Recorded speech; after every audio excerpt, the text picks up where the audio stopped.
We're gonna take a look at the upHere closed water cooler. I think the model name might be the CC1201 red LED. It's from Amazon. I'll post a bigger picture here so you can see, but that's basically it. We're gonna start with opening the box and see what it contains. As I said, this is a CPU cooler. It's a closed water cooling loop. Well, one of those fire and forget ones that have grown so popular the last 10 years. Right off the bat, of course, we have the fan. Quite an interesting shape. Has this big ring. Guess this is the LED ring. It might be LED in the fan as well. Quite a nice shape. Feels sturdy enough. Here's some peripherals, mounting kit, Molex to 3-pin adapter. We got some thermal pastes, screws, and all that stuff. Oh, of course, we got the manual right here. We'll take a look at this on the side. We got one Velcro strap. That's good. Got bones. We got some silica gel. Always nice. Oh, this is quite the hefty packaging. So here it is. It's a typical ASTEC design. I'm not sure if this even is ASTEC. Could be a ripoff or something. But it feels sturdy. It feels basically like all other cheap water coolers you can buy out there.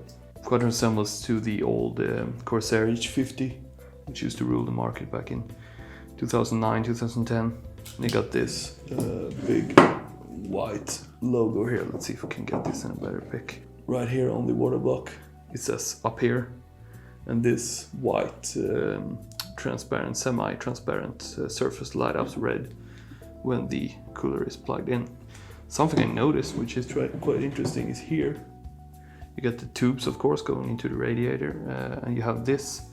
This might be a fill port or an exhaust, so you can actually refill this, because believe it or not, these actually can drain. The liquid can evaporate over the years, and you need to refill it maybe.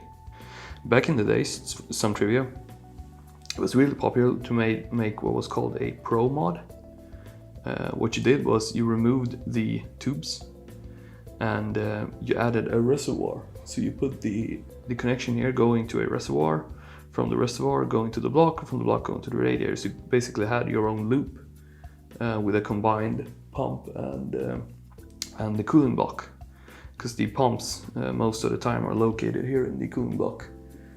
Some models have the pump on the outside for patent reasons. Some of them have them in the radiator. I know Antec had a model that had an integrated fan, and it had these bows going in, and the pump was built into the fan, I believe.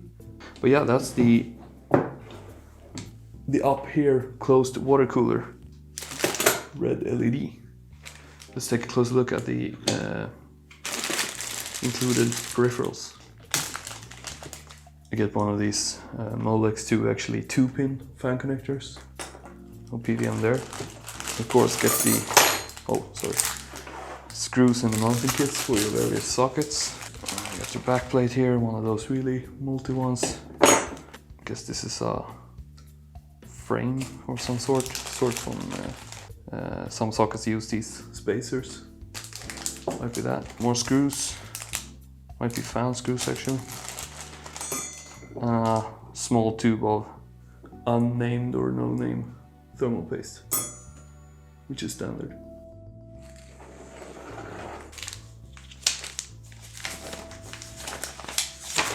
The manual has some of the usual specs, the socket compatibility, and this is compatible with most sockets.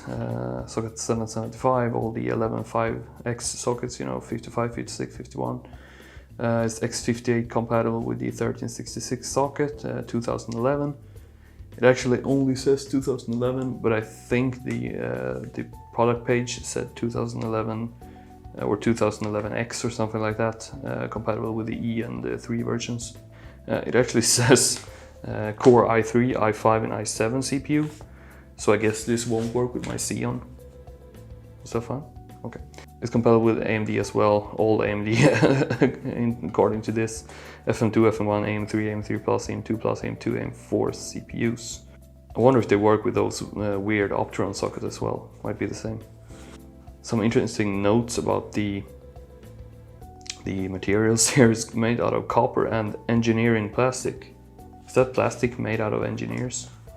Yeah, material aluminum. So this, I think the copper is actually the cooling plate of the cooler itself, and the radiator is actually aluminum, whatever you want to call it. Then you get your standard mounting instructions here, socket 2011, which is actually the one we want. And yeah, the screws I saw, which I thought were fan screws, are actually the 2011 mounting kit. Those usually come in a separate bag, so that makes sense. Yeah, the rest is just different ways to mount the cooler, basically. This actually has a mounting for the 120. I don't know if this shows, but this is the 120 mounting, how you mount that and how you mount the 240. The 240s apparently need to be mounted in the roof, or that's what they use for an example. It would be fun to take this cooler apart and check it out, but since it's going into my server, I don't want to ruin it, so we'll just leave it as is. Taking one last look at the cooler. It feels sturdy, it's got some weight to it. The block feels sturdy enough. It has a nice copper plate here, which looks kind of smooth, actually. The rubber hoses they seem to be treated some way to not dry. That's actually kind of considerate if you buy these products, which could be on shelves for months and you know, even years. Having rubber tubes, you know, those have an expiration date. Rubber has an expiration date. It goes bad. So this actually been treated with some kind of a lube to keep them moist and nice. So that's always good. So that's the upHere LE01 or 1201, whatever it's called, closed water cooler. The upHere comes with a lot of peripherals, as per usual with these multi-socket coolers. You got the AMD backplate, the Intel backplate, thermal paste, Molex to 2-pin adapter, yeah, that's a 2-pin, some spacers, a Velcro strap, and 2 mounting screw packets, basically. The nice thing about X99 is that the CPU socket is actually including the mounting. So you don't really need any of this except for the one screw back here. So we're gonna just get rid of all of this. Now the thermal paste may not be the best, but it's probably gonna work fine for this. We're just gonna go ahead and use that. Now taking a look at the manual here, just for the sake of it, even though this is pretty simple, you can see the mounting corrections for socket 2011 is just basically attaching 4 holding screws to the socket itself and locking down the CPU block with these spring nuts. You get 4 of them as well, so pretty straightforward.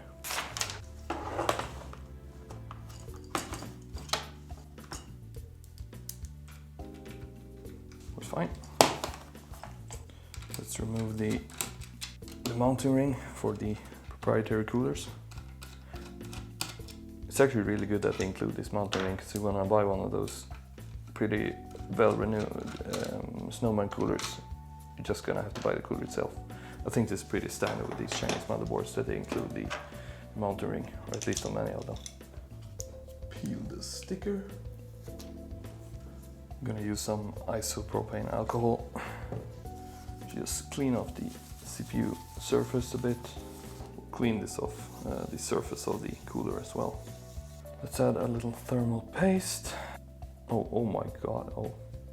The consistency of this was really loose viscosity. Might have used some really watered down one, I'm not sure. To mount the cooler, we only need these 4 screws with their spring bolts. Everyone always has an opinion on how much thermal paste you're supposed to apply, or if you should spread it out with a spatula or just leave it on. Let the CPU cooler do the work. Back in the day, you used to lose like a grain of salt was the measurement, and the CPU cooler was supposed to press out the paste. I don't really care these days. Now, an interesting caveat about this, it has, if you want to have the logo right, you're gonna have to mount it like this. I think that's gonna work anyway, so we'll do that. Oh my god. Let's get this screwdriver out. Secure these diagonally around the same amount of pressure. Have to be a little careful with these smaller boards that you don't apply too much pressure with the screws. Yeah, it's a little tilted, but not that much. Feels fine. It's not the best tubes, they're pretty good, they work. The good thing about them is that they have lubed them up so they don't dry out. And then you just strap this to here, one of the fan headers, and you're good to go. Oh, that's a really flimsy fan header. How the hell do you work, boy? Could be the pins in the fan connector, that's not. Well, it seems to be on there. Let's try the other one. Yeah, that works better. That's the mounting of the upHere cooler on the Country X99S-D3 motherboard. As I said, X99 mounting is really simple on the socket 2011. If you were to use it on 1150, 115X or AMD sockets, you might have to use a lot more screws, but this is really plain and simple.